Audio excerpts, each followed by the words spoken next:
Buenas noches, amigos y amigas de Eternidad en el Corazón.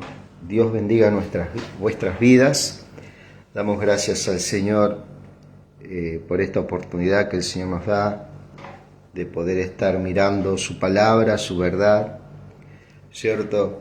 Gracias le damos por todas las cosas que está haciendo el Señor con cada uno, por la vida, agradecido por todo lo que Él nos está dando en este tiempo.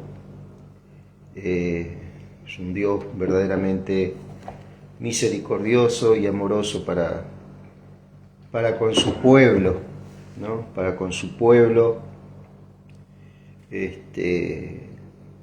y creyendo, bueno, que el Señor está obrando en toda la tierra, ya que dejó como regalo a Jesucristo, que para que a través de Él, ¿cierto?, el mundo se reconcilie para con el Padre,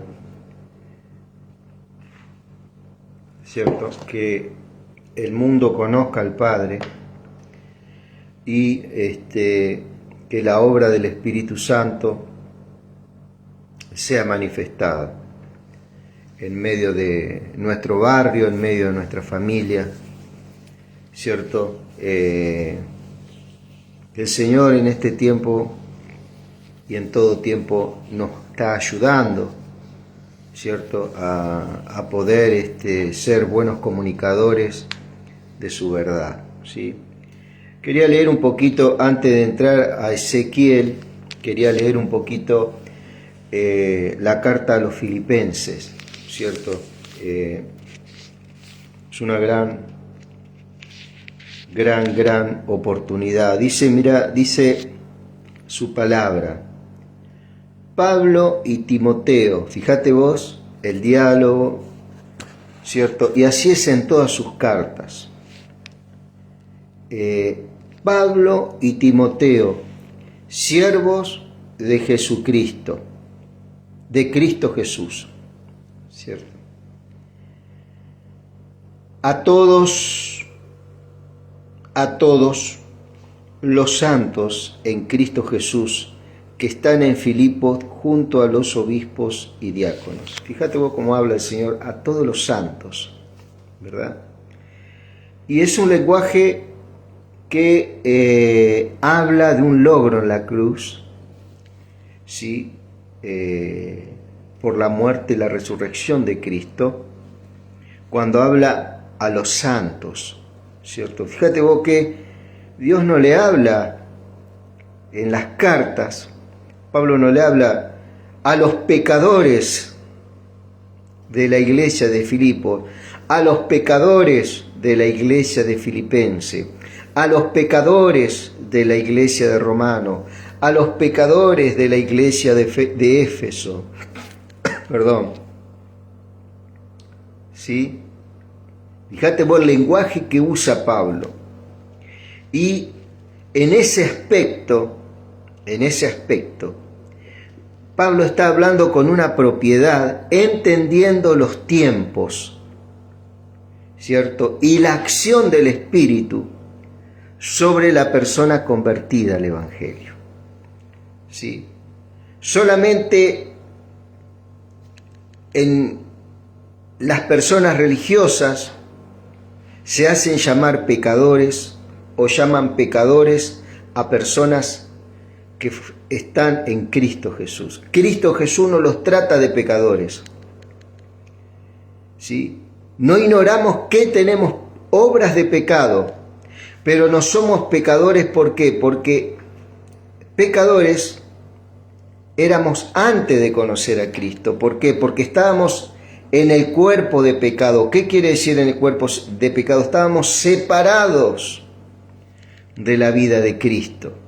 Cuando nosotros aceptamos el plan de salvación, la vida de Cristo, ¿cierto?, hace esa obra de regeneración en nosotros, ¿cierto?, produce el nuevo nacimiento, ¿cierto?, por una justicia de Dios, por los logros de Cristo, ¿cierto? La persona se hace hacedor de la palabra al aceptar a Cristo como el Señor y el Salvador de su vida. No que se hace hacedor de la palabra por su propio esfuerzo. No que la persona cristiana no tenga obras. ¿Por qué? Porque una vez que está Cristo en nosotros, ¿cierto? Produce toda buena obra. Cuando viene Cristo a nuestras vidas, nosotros nos gozamos. Eso produce en nosotros, ¿cierto? Un cambio, ¿sí? ¿En qué se convierten? En el fruto del Espíritu Santo. Hay un cambio de carácter, hay un cambio en el interior de la persona. Paz, donde hay gozo, paz, mansedumbre, longanimidad, fe, templanza. Y vos podés poner ahí también, ¿cierto?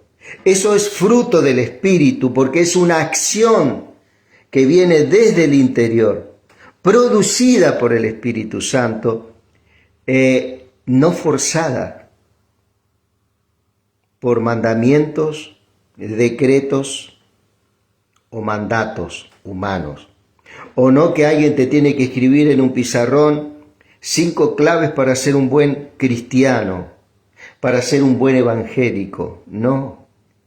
Eso viene de una forma natural, dentro de la sobrenaturalidad en que fuimos engendrados en Cristo Jesús. Y esas son cosas que tenemos que hablarlas, tenemos que abordarlas y tenemos que conocerlas. Por eso fíjate vos en todas las cartas, que son las cartas que la iglesia tiene que leerlas, tiene que escudriñarlas, tiene que caminarlas, ¿cierto? Cuando Santiago dice hacedores de la palabra, eso es en el momento que aceptamos a Cristo, nos convertimos en hacedores de su palabra. ¿Por qué? Porque Cristo viene a vivir dentro de nosotros. Entonces, esa persona que estaba sin Dios, al aceptar a Cristo, es revestida de las obras de la cruz y de la resurrección de Cristo Jesús. Y se cumple toda palabra en mi vida y en tu vida. Gloria a Dios. Hay un cumplimiento, ahí el Señor deposita todo.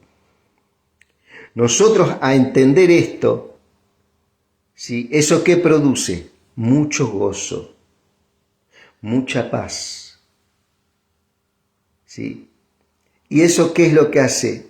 Que el fruto del Espíritu Santo, ¿sí?, sea una verdad en nosotros.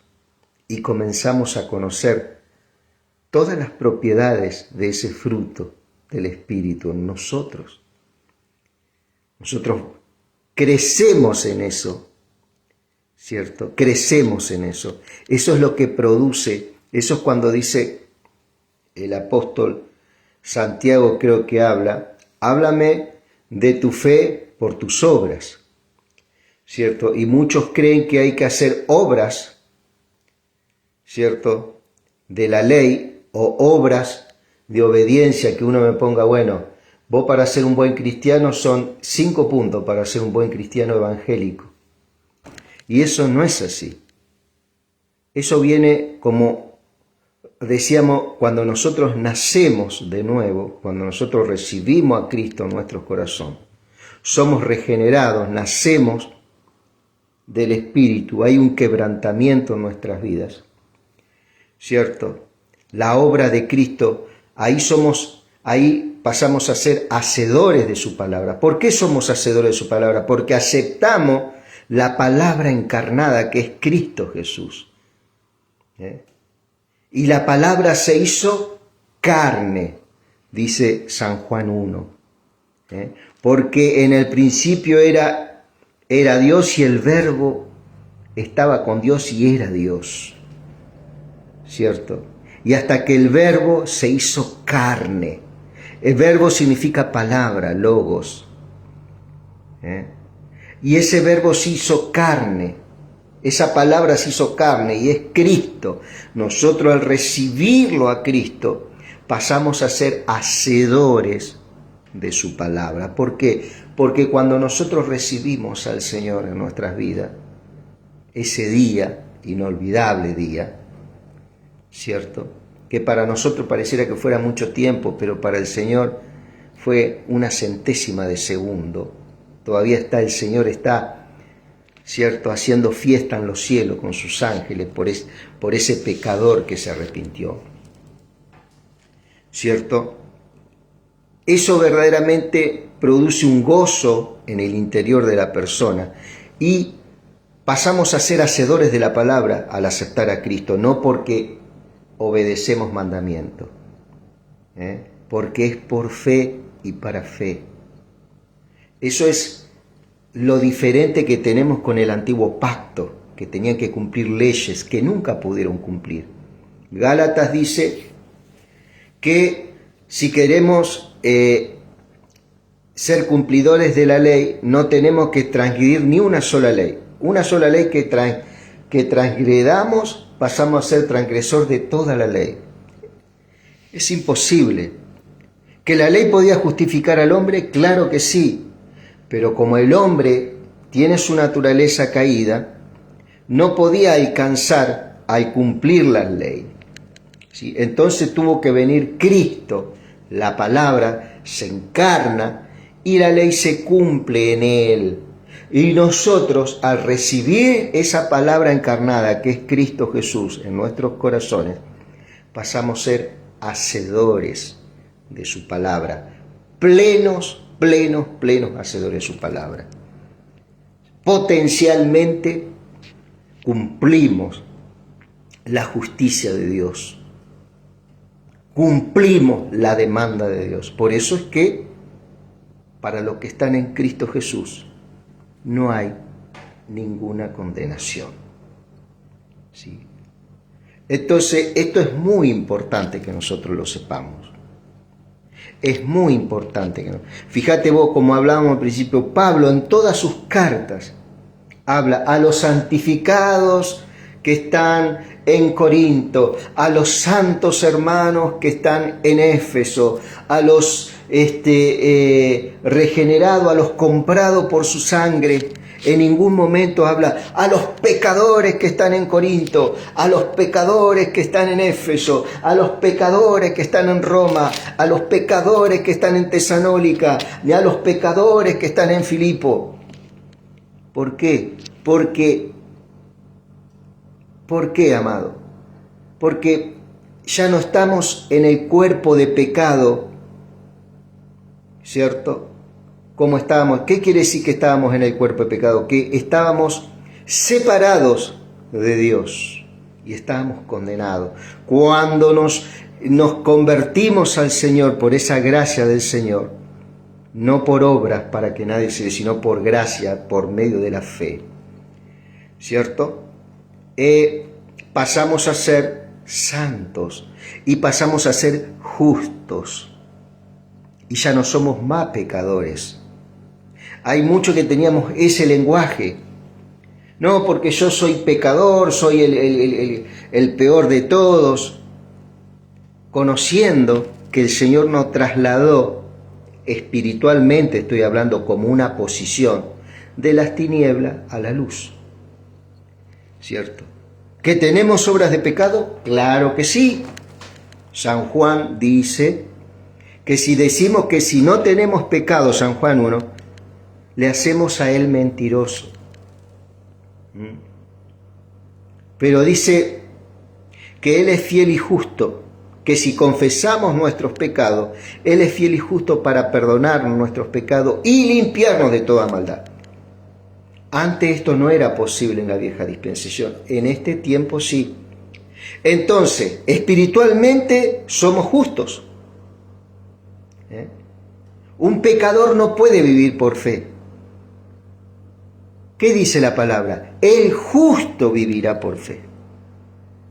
Entonces, ¿qué es lo que no hizo el Señor a nosotros? Espiritualmente nos hizo perfectos, justos y hacedores de su palabra. ¿Qué es hacer la palabra? Es aceptar al Señor como el Señor y el Salvador de nuestras vidas.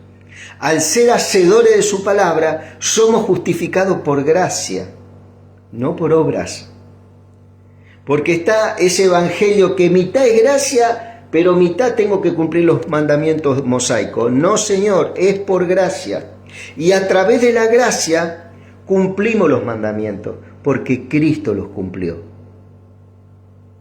Y nosotros, al recibir la palabra de Dios encarnada, somos cumplidores, somos justificados por la fe. Y eso es lo que le cuesta a la gente entender, ¿cierto?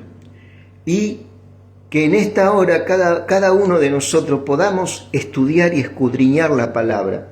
Dice por allá por Hebreos 10:14, tengo entendido, que con una sola ofrenda Él hizo perfecto a los que se acercan.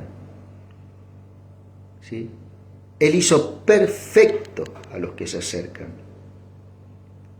¿Te imaginas, amado? ¿Viste lo que habla la palabra? Por eso es muy importante no escuchar tantas voces que se levantan hoy, que hablan y predican con muy buena intención. Y yo no digo que esa gente se tenga que ir de esos lugares, sino que vos y yo escudriñemos su palabra, que permanezcamos. No es fácil, pero su palabra dice que el justo vivirá por fe. El pecador, en ninguna parte dice la palabra, el pecador vivirá por fe. Entonces, cuando Cristo hace la obra en la cruz del Calvario, Él nos da ese ingrediente de justicia en nosotros para poder habilitar nuestra fe en Él. ¿Cierto? ¿Y tenemos pecado? Claro que sí, pero Él es fiel y justo para perdonar nuestros pecados y limpiarnos de toda maldad. ¿Qué dicen en las iglesias los pastores? Si bueno, entonces podemos pecar y todo está bien. No, porque el nacido de Dios va a batallar contra ese pecado. ¿Por qué? Porque ahora tenemos las armas del Espíritu. Y el Espíritu está contra la carne y la carne está contra el Espíritu. Hay una batalla en nuestro interior. Por eso tenemos que edificarnos con la palabra de verdad. Y tenemos que saber estas cuestiones para que el enemigo no nos meta otras ideas. ¿Sí? Entonces, amado, esto es lo que yo quería llegar, ¿no? La carta de Pablo, fíjate vos todas las cartas paulinas. Y va a hablar a los santos, a los santificados. Y eso es lo que somos nosotros. Somos santos, pero verdaderamente santos. Y por esto, no, pero somos pecadores, porque por esto, por lo otro. Están mirando el viejo pacto. Están pisando mitad en la gracia y mitad en la ley. En el ministerio de muerte. Y otro pie en el ministerio. No, todo en la gracia. En la gracia, amado, cumplimos con todo lo que el Señor quiere de nosotros. Nos justifica, nos santifica. La justificación es algo, en el momento que vos creíste, sos una persona justa. Porque eso es una persona justa, es una justicia. Creer que lo que hizo Dios con su Hijo es para que nosotros seamos reconciliados con Él. Entonces, en el momento que decimos, sí, Señor, yo te acepto, eso es ser justos con Dios, ¿cierto? Personalmente, ¿no? Entonces Él nos reviste con su justicia, ¿sí? Y somos justos acá a que no muramos, ¿cierto? ¿Eso qué es lo que genera vida en el Espíritu en nosotros? Vidas espirituales, vida en el Espíritu, vida eterna. ¿Te das cuenta? ¿Cierto?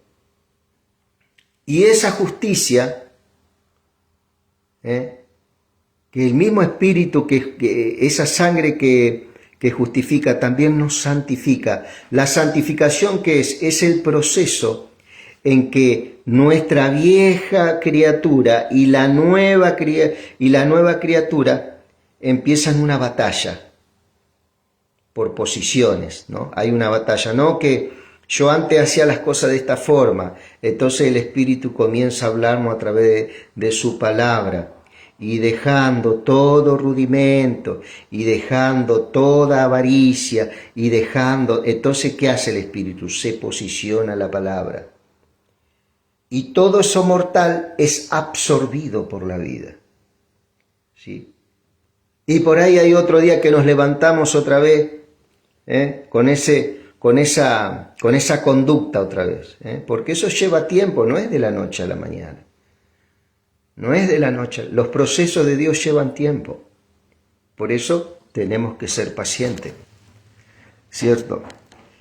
Y esto que te estoy hablando, ¿por qué, amado? Porque nosotros tenemos que gozarnos en el Señor, nosotros tenemos que vivir una vida plena en el Espíritu. Y aunque no se prediquen estas cosas, ¿cierto? Hoy en las iglesias, muchos no predican estas cuestiones. Lo que es la regeneración, la santificación, la justificación, la vida eterna, ¿cierto? Nosotros tenemos que mirar esto, ¿cierto?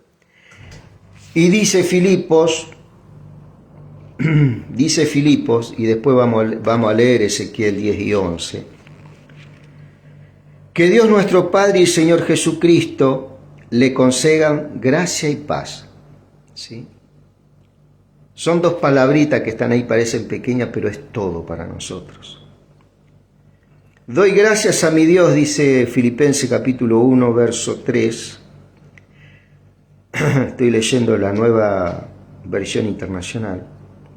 Doy gracias a mi Dios y cada vez que me acuerdo de ustedes, el Señor nos tiene muy en cuenta, Cristo te tiene muy en cuenta. Me acuerdo de ustedes en todas mis oraciones, por todo lo que ustedes siempre, por todos ustedes siempre oro con alegría, porque han participado en el Evangelio desde el primer día hasta ahora. Esto sin duda. Estoy convencido, decía Pablo, de esto: el que comenzó tan buena obra en ustedes, la irá perfeccionando hasta el día de Cristo Jesús. Eso de la obra que se va perfeccionando es la obra de santificación en nuestras vidas. ¿Quién es el que nos santifica? Cristo, a través de su Espíritu que nos resucitó juntamente con Él. Yo te estoy hablando de cosas que no son como si fueran, ya son, ¿cierto? Porque todavía estamos en este cuerpo carnal, pero ya fuimos resucitados con Él. De eso se trata la fe, de eso se trata tu lenguaje en el Espíritu. Tu lenguaje en el Espíritu ya no tiene que ser más, no soy un pecador, soy esto, no, vos te tenés que poner del lugar que habla Pablo, a los santos, a los santificados, a los regenerados por su sangre. Esos somos nosotros. Cuando nosotros acomodemos nuestro lenguaje a lo espiritual, muchas cosas van a ir cambiando, ¿sí? Dice, el que comenzó la buena obra en ustedes, la irá perfeccionando hasta el día de Cristo Jesús, ¿sí? Este día de Cristo Jesús se llama hasta el arrebatamiento, ¿no? Que habla por allá por Primera de Tesalonicenses 4:13, Primera de Corintios 15, 50, 51, 52. Es justo que yo piense así de todos ustedes porque lo llevo en el corazón, decía Pablo. Pero he aquí que el Señor te lleva a vos, a mí, a todos en su corazón en esta hora. Y lógicamente que Él está observando todo y es testigo de todo lo que estamos hablando y lo que estamos compartiendo, ¿sí? Es justo que yo piense así de todos ustedes porque lo llevo en el corazón, pues ya sea que me encuentre preso o defendiendo y confirmando el Evangelio, todos ustedes participan conmigo de la gracia de Dios que me ha dado. Dios es testigo de cuánto los quiero a todos con el entrañable amor de Cristo Jesús. Bueno, eso es lo que nos dice hoy el Señor en día, ¿cierto? Del amor que tiene con nosotros, ¿sí? Y muchos estarán diciendo, me gustaría que alguien me profetice y me diga, bueno, que Dios me ama y que Dios, bueno, mirad su palabra, amado, y créela. Cree más la palabra que ves que la palabra de un profeta por ahí, ¿cierto? Hacete uno con esta palabra, para que disciernan, dice, esto es lo que pido, dice el verso 9, en oración, que el amor que ustedes abunde cada vez más en conocimiento y en buen juicio, ¿cierto? Este conocimiento que estamos hablando, que yo le estaba hablando recién, ¿eso qué es lo que produce en vos y en mí? Eso produce verdaderamente paz. Eso produce paz. Saber que el Señor nos justificó, nos hizo justos. Somos tan justos, fíjate vos, que el nivel de justicia que Dios imparte a nuestras vidas es la misma justicia que tiene Dios Padre, Dios Hijo y Dios Espíritu Santo. Somos tan justos como Dios Padre, Dios Hijo y Dios Espíritu Santo. Fíjate lo que te estoy hablando. No te estoy diciendo que somos más justos que ellos.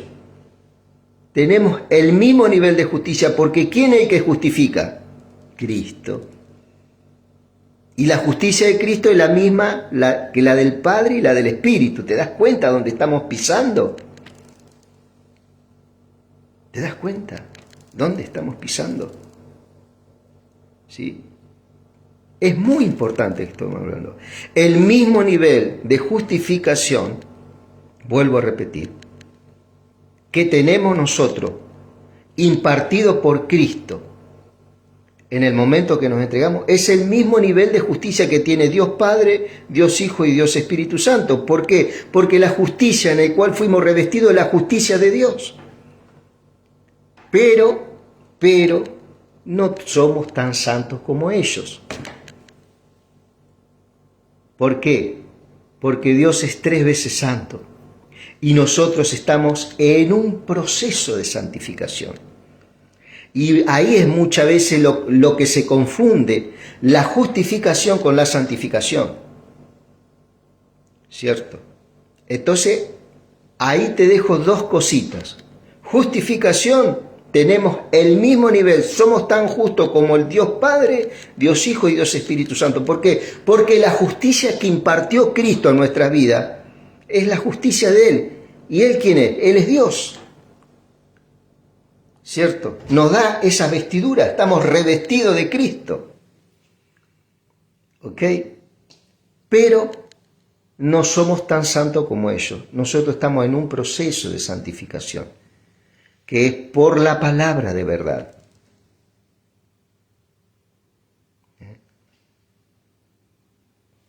Esto es muy importante, porque esto nos va a ayudar a crecer con sabiduría, con conocimiento. Y para ver la diferencia que hoy tenemos, ¿cierto? La gran diferencia que hoy tenemos con la gente del viejo pacto, que vivía y quería cumplir los mandamientos.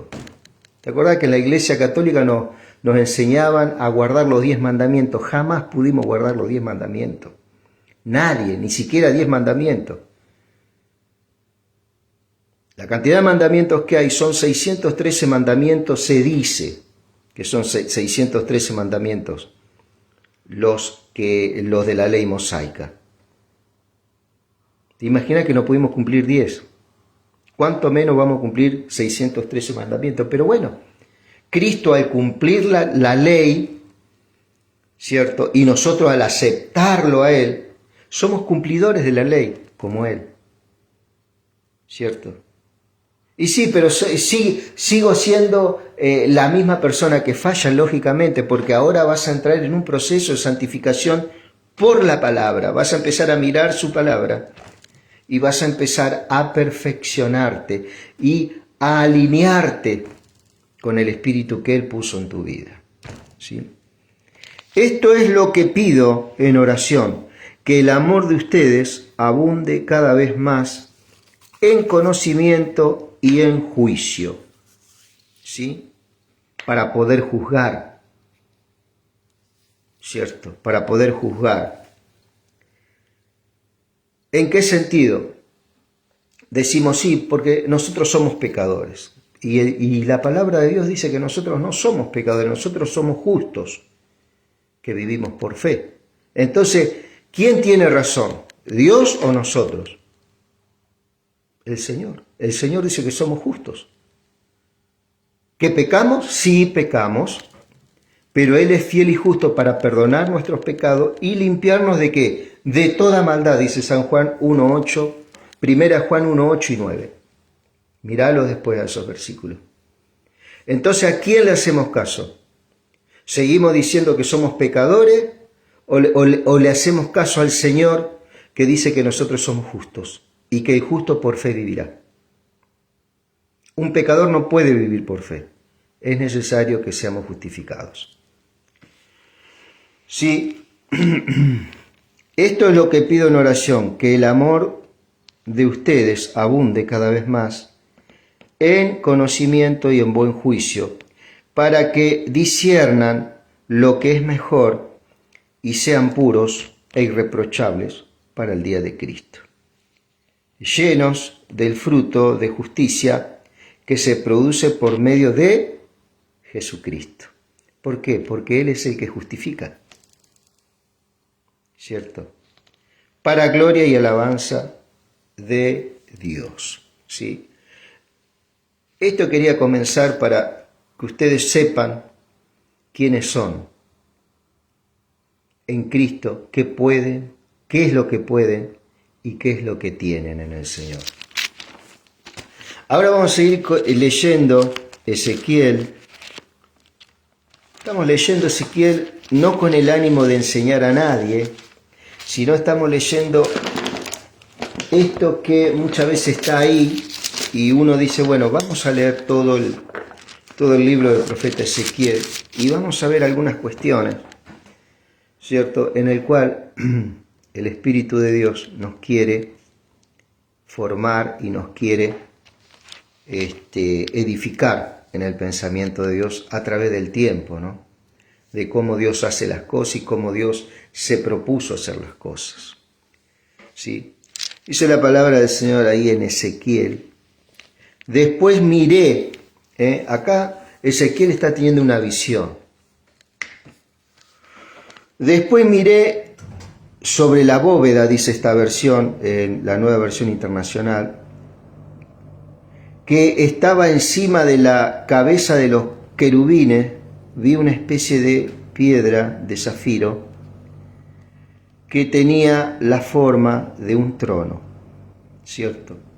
Esto está hablando del trono de Dios, ¿sí? La hacemos sencilla, ¿no?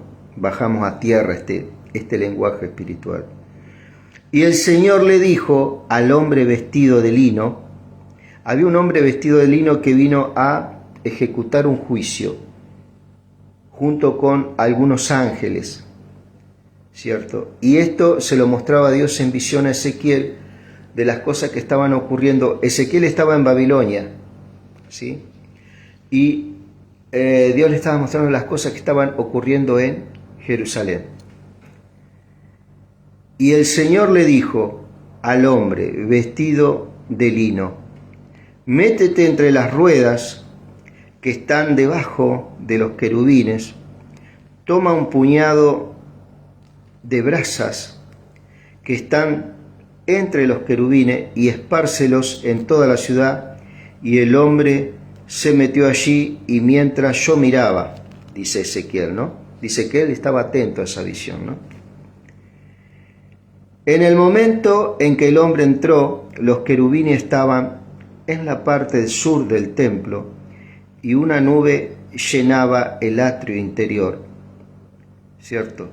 Generalmente cuando se habla de nube en la Biblia, está hablando de un tipo de protección, de velo, ante una visión.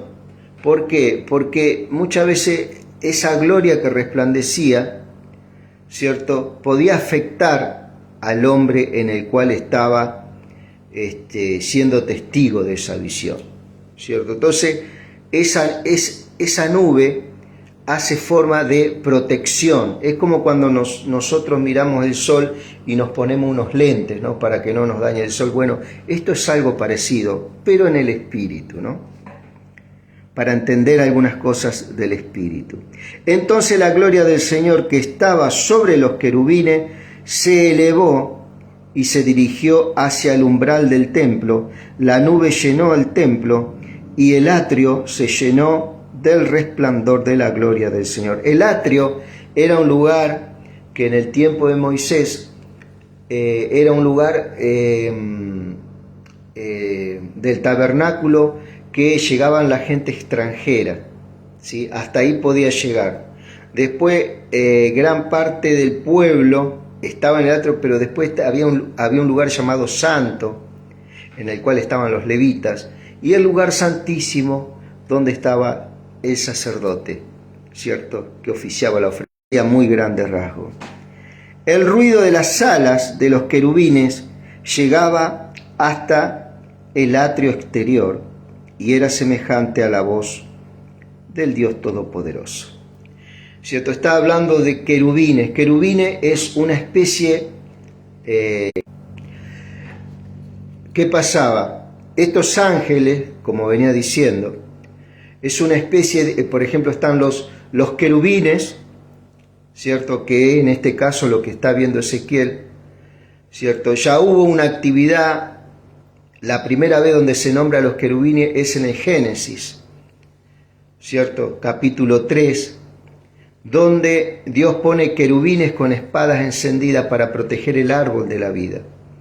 Ahí comienza a hablar de los querubines. Después, otro querubín es el mismo Satanás, que fue un ángel de Dios, ¿cierto? Se encuentra iniquidad en él mismo, él decide de su propio corazón pecar contra Dios, ¿cierto? Pero él era un querubín, y dice Ezequiel también que él andaba entre escarbones de fuego, estuvo en el Edén. Si vos lees Ezequiel 28, es algo precioso lo que habla, ¿cierto? ¿De quién era ese querubín?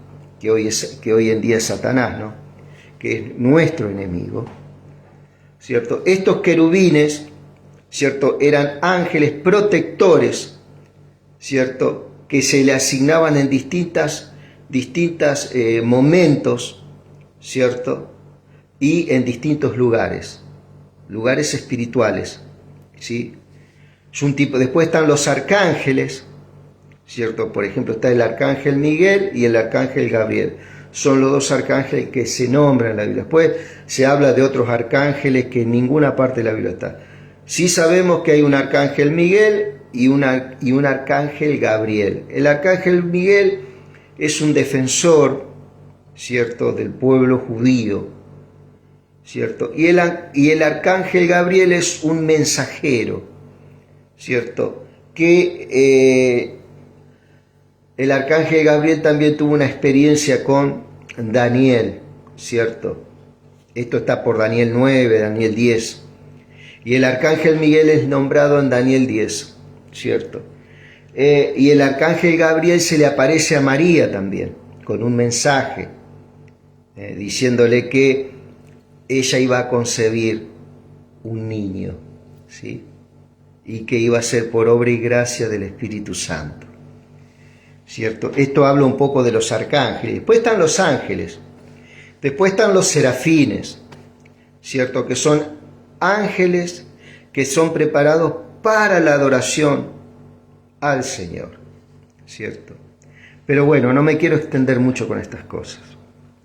El Señor le ordenó al hombre vestido de lino: toma fuego del medio de las ruedas que están entre los querubines, estos cuatro seres vivientes aparecen en Apocalipsis también. Sí, con algunas cosas más detalladas Dios le muestra a Juan. ¿Cierto? Está por Apocalipsis 5. Después miralo, vas a ver y comparalo con esto. Acá con Ezequiel capítulo 1. Comparalos. Te está hablando de prácticamente lo mismo, la misma visión. Así que el hombre fue y se pasó entre las ruedas. Uno de los querubines, acá está hablando de ruedas, él veía formas circulares de ruedas, no quiere decir que sean ruedas literales, él veía formas, ¿cierto? En esta visión espiritual, ¿no? Y él las definía con el conocimiento que tenía de las cosas que había visto en la tierra, ¿no? Y él tenía forma de ruedas.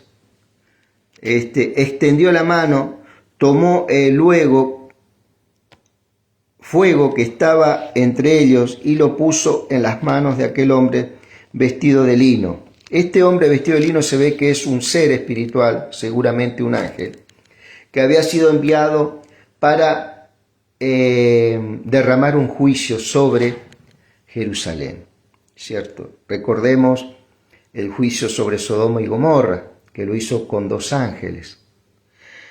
Aquel lo recibió y se fue. Debajo de las alas de los querubines se veía algo semejante a la mano de un hombre, ¿cierto? Me fijé y al lado de los querubines vi 4 ruedas, una junto a cada uno de ellos.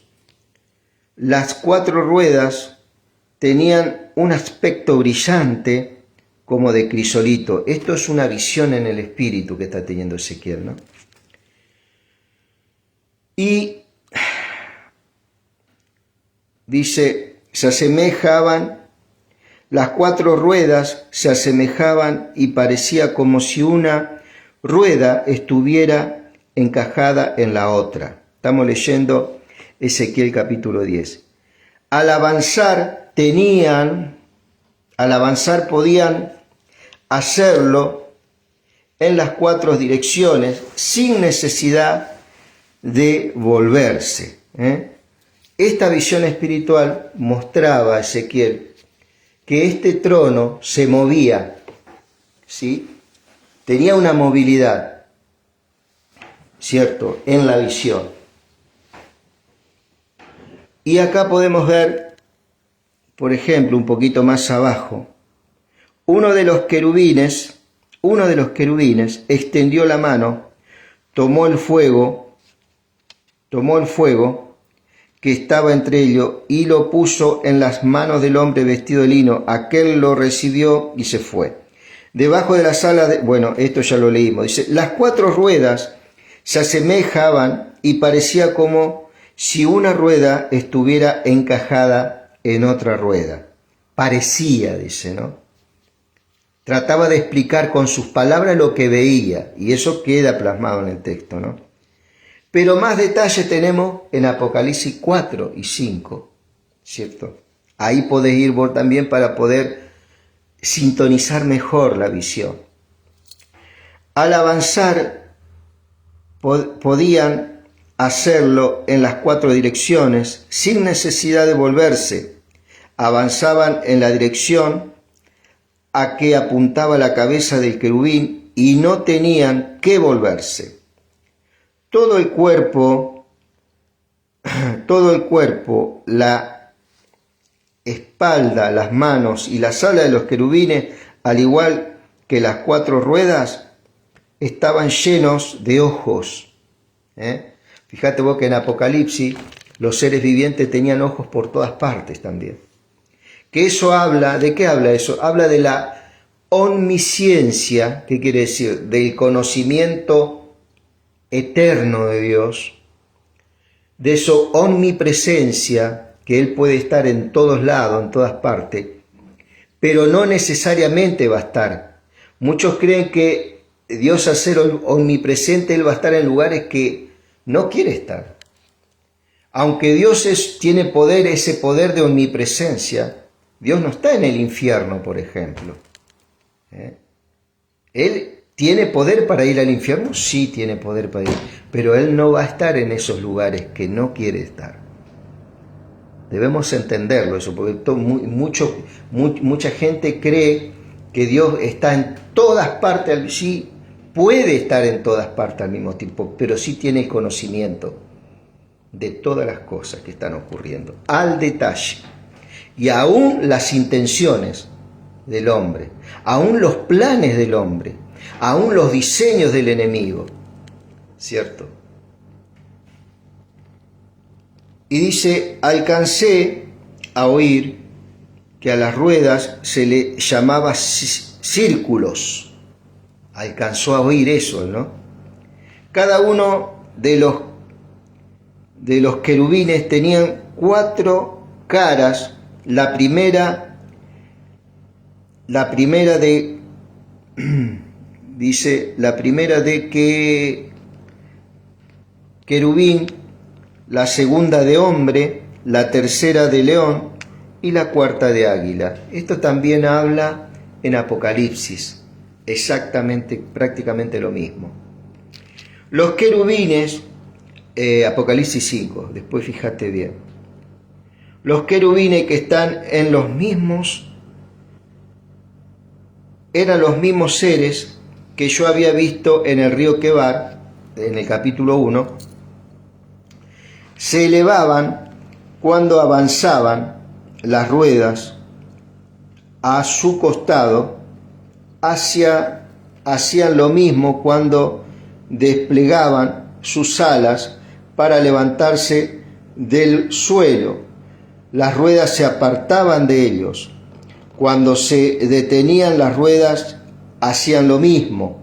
Podemos ver que había una congruencia entre estos seres vivientes, estos querubines y las ruedas. Eran un solo cuerpo, ¿cierto? Estos ángeles, estos querubines. Cuando se detenían las ruedas, hacían lo mismo. Cuando se levantaban las ruedas, se levantaban también, porque el espíritu de esos seres vivientes estaban en las ruedas. ¿Sí? ¿Qué quiere decir? Toda esa conformación espiritual que estaba viendo Ezequiel eran uno mismo, los querubines y las ruedas, ¿sí? Que eran como las piernas, ¿no? La gloria del Señor se elevó por encima del umbral del templo y se detuvo sobre los querubines. Él observaba esta visión en el templo allá en Jerusalén, estando en Babilonia. Y mientras yo miraba, los querubines desplegaron sus alas y se elevaron del suelo, y junto con las ruedas salieron y se detuvieron en la puerta oriental del templo del Señor. La gloria del Dios de Israel estaba por encima de ellos, ¿cierto? La gloria es la luz, es la Shekinah de Dios, ¿cierto? Es el resplandor de Dios, es el brillo. Eran los mismos seres vivientes que estando yo en el río Quebar, acá vuelve otra vez a hablar de Ezequiel capítulo 1, había visto debajo del Dios de Israel. Entonces me di cuenta que eran querubines, de que eran querubines. Cada uno tenía 4 caras y 4 alas. 4 alas tenía cada uno de estos ángeles, esta especie de ángeles. Y bajo las alas tenían algo que se parecía a las manos de un hombre. Sus caras eran iguales a las que yo había visto junto al río Quebar. Cada uno de ellos caminaba de frente. Ezequiel se estaba perfeccionando en cuanto a estas visiones que tenía y que obedecían al ministerio profético en el cual él había sido llamado. El capítulo 11 dice, un viento me levantó y me llevó hasta la entrada oriental del templo del Señor, ¿cierto? A la derecha había 25 hombres, entre los cuales estaban Hazanías, hijo de Asur, Pelatías, hijo de Benaías, que eran jefes del pueblo que había quedado en Judá. Dios me dijo: hijo de hombre, estos son los que están tramando maldades y dando malos consejos a esta ciudad. Esas eran las personas que aconsejaban a toda la ciudad que no se trasladaran a Babilonia, desobedeciendo el mandato de Dios, ¿no? Dicen: todavía no es el momento de reconstruir las casas. La ciudad es la olla y nosotros somos la carne, decían ellos, ¿no? ¿Por qué? Porque estaban sitiados por el rey de Babilonia en ese momento, ¿sí? Y se estaban quedando sin suministros en la ciudad. La ciudad es una olla y nosotros somos la carne, por eso decían estas palabras. Por eso, hijo de hombre, profetiza contra ellos. Sí, profetiza. El Espíritu del Señor vino sobre mí y me ordenó proclamar: así dice el Señor, ustedes, pueblo de Israel, han dicho esto y yo conozco sus pensamientos, dice el capítulo 11, ¿cierto? El verso 7, vamos al 8. Han matado a mucha gente en esta ciudad y han llenado las calles de cadáveres, decía el Señor, ¿no? Por eso yo, el Señor omnipotente, les aseguro que los cadáveres que ustedes han arrojado en medio de la ciudad son la carne y la ciudad la olla de la que yo arrojaré, a la que yo los arrojaré. ¿Temen guerra?, pregunta el Señor. Pues bien, yo, el Señor omnipotente, dice, declaro que enviaré guerra contra ustedes, los echaré de la ciudad, los entregaré en manos de extranjeros y los castigaré con justicia. Morirán a filo de espada, y yo juzgaré en las mismas fronteras de Israel, y así sabrán que yo soy el Señor. Después de haber hablado y profetizado al Señor que se vuelvan a Él, de que se fueran a Babilonia, como Él había mandado, ellos se quedaron en la ciudad y desobedecieron el mandamiento, mataron gente, seguían adorando dioses falsos, seguían prostituyendo sus niñas, seguían pasando por fuego a sus hijos pequeños, eran sacrificados a dioses, en el cual Dios le dijo que no adoraran a estos dioses, ellos lo adoraban de esta forma. Entonces ya prácticamente el juicio era inminente. Dice: la ciudad no les servirá de olla, ni serán ustedes la carne dentro de ella. Yo los juzgaré en las fronteras mismas de Israel. Entonces sabrán que yo soy el Señor. No han seguido mis decretos, ni han cumplido con mis leyes, sino que han adoptado las costumbres de las naciones que los rodean. Entonces, Israel y Judá, en lugar de ser luz a los gentiles, se había producido todo lo contrario, eran tinieblas. Entonces Dios tiene que intervenir en esta nación. ¿Sí? Mientras yo profetizaba, Pelatías, hijo de Benaías, cayó muerto. Esto me hace acordar mucho a Ananías y Zafira, ¿no? Que cayeron muertos también, ¿cierto? Entonces caí rostro en tierra y clamé a grito: ¡ay, Señor mi Dios! ¿Vas a exterminar el resto de Israel? ¿Cierto? Ahí otra vez Ezequiel intercedía, ¿cierto?, para que el juicio no cayera sobre esta nación. El Señor me dirigió la palabra: hijo de hombre, esto es lo que dicen los habitantes de Jerusalén en cuanto a tus hermanos, tus parientes y todo el pueblo de Israel. Ellos se han alejado del Señor y por eso se nos ha dado esta tierra en posesión. Ellos Ellos, ¿qué era lo que comunicaban al pueblo que estaba ahí? Que Dios le había dado la tierra esa en posesión, siendo de que Dios le había dicho que se fueran de esa tierra a Babilonia, ¿cierto? Dice, por tanto, adviérteles que así dice el Señor omnipotente, aunque los desterré a naciones lejanas y los dispersé en países extraños, por un tiempo les es servido de santuario en las tierras donde han ido. Por ejemplo, su voluntad la establece en Babilonia para que el pueblo se establezca en ese lugar, que plante viña, esto está en Jeremías 29, que construyan casas, que den sus hijos y sus hijas en casamiento, y durante 70 años estuvieron cautivos en Babilonia, ¿cierto? Y Dios era el santuario de ellos ahí. ¿Qué quiere decir que era el santuario? Que la voluntad de Dios estaba ahí. ¿Te acordás cuando la nube se movía en el desierto y el pueblo se trasladaba cuando salieron de Egipto? Bueno, de esta misma forma el Señor también estaba con ellos ahí en Babilonia. Adviérteles también que así dice el Señor omnipotente. Y acá hay una profecía extraordinaria.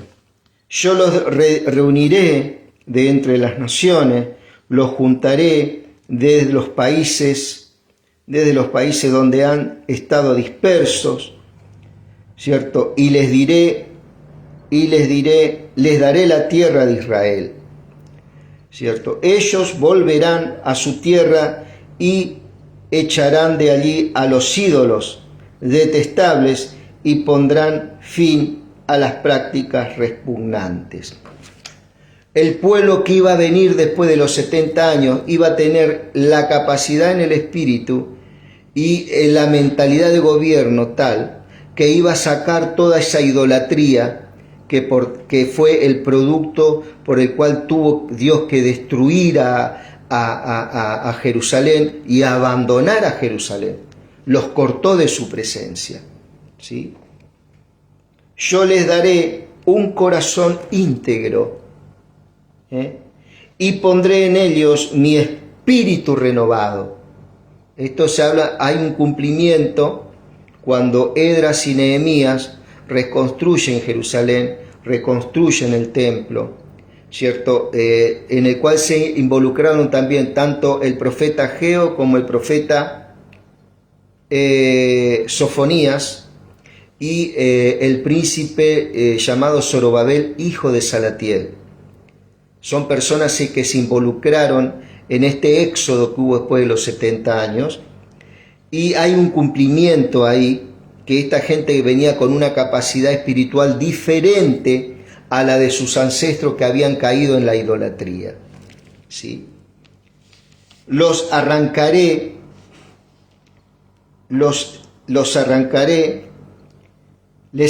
el corazón de piedra que ahora tienen y pondré en ellos un corazón de carne. Esto le hablaba Dios en medio de la visión a Ezequiel de lo que iba a ser, ¿cierto? Para que cumplan mis decretos y pongan en práctica mis leyes. Entonces ellos serán mi pueblo y yo seré su Dios. Pero a los que van tras esos ídolos detestables y siguen prácticas repugnantes, yo les pediré cuentas a su conducta, lo afirma el Señor omnipotente. Y terminando con este capítulo, los querubines desplegaron sus alas, después de haber hablado estas cosas, los querubines desplegaron sus alas, las ruedas estaban junto a ellos, y la gloria del Dios de Israel estaba por encima de ellos. La gloria del Señor se elevó de en medio de la ciudad y se detuvo sobre el cerro que está al oriente de Jerusalén. Ahí es donde Ezequiel ve cómo Dios abandona Jerusalén, ¿cierto? La presencia de Dios se va de ese lugar. En una visión, dice el verso 24 del capítulo 11, de Ezequiel: en una visión, un viento me levantó y me trasladó hasta donde estaban los exiliados de Babilonia. Y la visión desapareció. Entonces les comuniqué a los exiliados lo que el Señor me había revelado. Y esta era una función del profeta. Al no haber Biblia en ese tiempo, Dios usaba ángeles y profetas para comunicar un mensaje muchas veces. En este caso, el profeta tuvo que comunicar esa visión que tuvo con respecto a los que se quedaron en Judá en desobediencia al Señor. Él se los comunica a los que sí obedecieron al Señor, que estaban en Babilonia, ¿sí? Y él seguramente que les comunicó el mensaje fiel de todo lo que Dios le compartió, ¿no? De esa voluntad de él. Mi querido amigo, que Dios bendiga tu vida, ¿cierto? Que Dios bendiga tu vida. Solo la eternidad nos mostrará el impacto que ha hecho el poder compartir estas verdades, ¿cierto? Creyendo que la persona que pueda escuchar abra el corazón al Señor, ¿cierto? Y acepte el plan de salvación. Y esa persona va a ser justificada. Dios la va a presentar perfecta, como dice por allá por Hebreos 10:14, ¿cierto? Que Él nos presenta perfecto a aquellos que se acercan a Él por la fe, ¿cierto? Y poder disfrutar este evangelio. Y seguramente Dios en estos días va a estar interviniendo de una forma muy especial en tu vida, ¿sí? Que Dios bendiga tu vida, y seguramente que en el día de mañana o cuando Dios nos dé la oportunidad seguiremos compartiendo el libro de Ezequiel. Que Dios te bendiga, mi querido hermano y mi querida hermana.